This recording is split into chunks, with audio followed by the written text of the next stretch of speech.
আল্লাহর ৯৯ নামের মধ্যে আরেকটি নাম আল মালিক, অর্থ সর্বময়, অধিপতি, প্রকৃত বাদশাহ। তুমি ভাবছ সব কিছু তোমার নিয়ন্ত্রণে?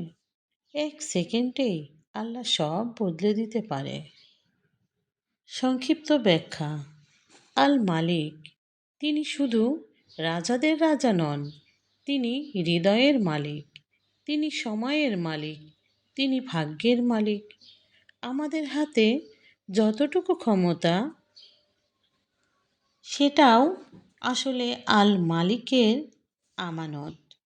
তিনি চাইলে আজ যা আছে কাল তা থাকবেই, এর কোনো নিশ্চয়তা নাই।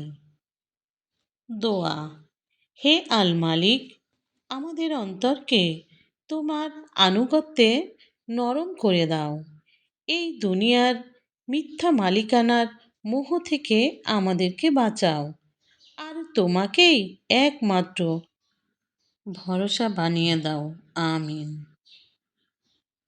আজ তোমার জীবনে কোন জিনিসটা আছে যেটা তুমি আল্লাহর হাতে ছেড়ে দিতে পারছো না? ভিডিওটি দেখার জন্য সকলকে ধন্যবাদ। আসসালামু আলাইকুম।